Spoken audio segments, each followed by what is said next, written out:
ખાવાનું ચોરવાવાળું રહસ્યમય જાનવર, ખાવાનું ચોરવાવાળું ભૂત. એક દિવસ શિયાળ જંગલમાં શિકારની શોધમાં હતું. ત્યાં જ તેને એક ભેંસો જોવા મળ્યો. તે ભેંસો પહેલેથી મરેલો હતો. હા, સારું થયું કે આ પહેલાથી જ મરેલો જોવા મળ્યો. આજે તો પાર્ટી થઈ ગઈ. તેણે તે મરેલા ભેંસાનું માંસ ખૂબ જ મજાથી ખાધું અને પછી બચેલા માંસને પોતાના જબડાથી પકડીને પોતાની ગુફા તરફ લઈ ગયો. બહુ થાકી ગયો છું. થોડો આરામ કરી લઉં, પછી તેને હું ગુફાની અંદર લઈ જઈશ.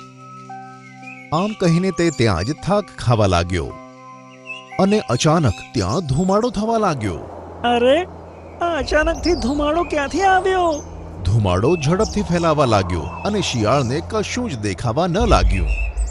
થોડીવાર પછી જ્યારે ધુમાડો હટી ગયો ત્યારે તેણે જોયું કે તેનો શિકાર ત્યાં ન હતું. હા, આ શું થયું? મારું શિકાર ક્યાં ગયું? દૂર દૂર સુધી તેને પોતાનું શિકાર દેખાયું જ નહીં. બાજુમાં જ નારિયેળ જેવું દેખાતું એક ફળ પડ્યું હતું.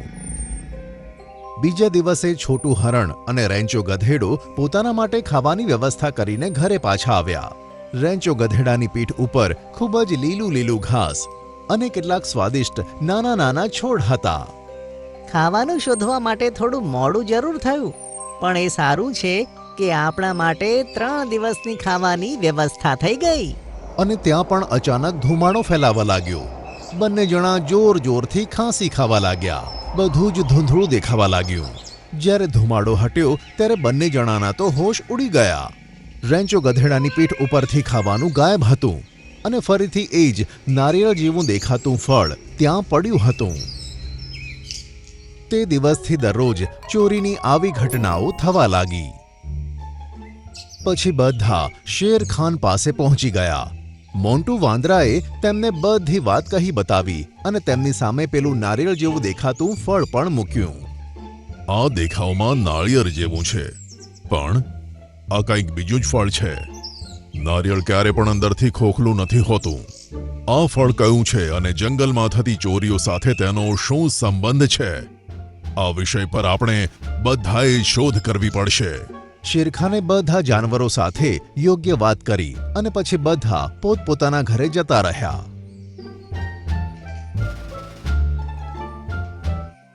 સાંજના સમયે મેના પોતાના માળામાં પોતાના દીકરા મીઠુ પાસે બેઠી હતી. બેટા મીઠું, મેં તને કેટલી વાર સમજાવ્યું? મને કીધા વગર તારે માળામાંથી નહીં જવાનું. તને ઉડતા પણ નથી આવડતું. કોઈ પશુની તારા ઉપર નજર પડી ગઈ તો તને મારીને ખાઈ જશે. તમે ચિંતા ના કરશો મમ્મી, હવે હું ક્યારેય નહીં ભાગું. થોડીવાર પછી મીઠું સૂઈ ગયો અને મેના પણ ઊંઘી ગઈ. થોડીવારમાં જ મીઠું તો જાગી ગયો અને બોલ્યો કે મમ્મી સૂઈ ગઈ છે, હવે હું આરામથી ફરી શકું છું. આમ કહીને તેણે માળામાંથી કૂદકો લગાવ્યો અને જમીન પર ઉતરવામાં સફળ થઈ ગયું. અરે વાહ, આજે તો હું મન ભરીને જંગલ ફરીશ. મમ્મી તો સીધી સવારે જ ઉઠશે. આમ કહીને તે તળાવ તરફ જતું રહ્યું. ત્યાં જ તેને પાછળથી એક અવાજ આવ્યો. અરે વાહ, મારું ખાવાનું! મીઠુએ જ્યારે પાછળ વળીને જોયું તો કાળો બિલાડો તેની તરફ આવી રહ્યો હતો. અરે બાપરે, આ ક્યાંથી આવ્યો? તે પોતાના નાનકડા પગેથી ભાગવા લાગ્યું, પણ ક્યાં સુધી તે પોતાને બિલાડાથી બચાવી શકત? સામે તેને ગુફા જોવા મળી. જેવું તે ગુફાના મોઢા તરફ ગયું, બિલાડાએ ઝપાટ મારી, પણ મીઠુને પકડી ન શક્યો. બસ મીઠુની 2 પાંખો તૂટીને જમીન પર પડી અને તે દોડીને ગુફાની અંદર જતું રહ્યું. ધત તેરીકે, બચી ગયું. અને પછી કાલુ બિલાડો ત્યાંથી જતો રહ્યો. સવારે જ્યારે મેના જાગી ત્યારે મીઠુને ન જોતા તે તો હેરાન થઈ ગઈ. અરે, મીઠું ક્યાં જતો રહ્યો? તેણે આજુબાજુ મીઠુને શોધ્યો, પણ મીઠું ક્યાંય ન મળ્યું. અને પછી તે સીધી શેરખાનની સભામાં પહોંચી. શું ચાલે છે મારા જંગલમાં? પહેલા જ ખાવાનું ચોરવાવાળાનો પત્તો લાગતો નથી અને તારું બચ્ચું ચોરાઈ ગયું. બધા જાનવર મીઠુને શોધવાનું શરૂ કરો અને મેના તું મને તારા ઘરે લઈ ચાલ. આપણે તેને ત્યાં શોધવાનો પ્રયત્ન કરીએ.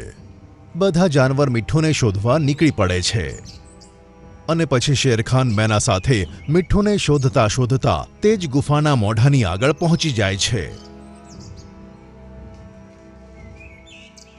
મેનાએ ગુફાની બહાર મીઠુની પાંખો પડેલી જોઈ. તેને જોઈને તે તેને ઓળખી ગઈ.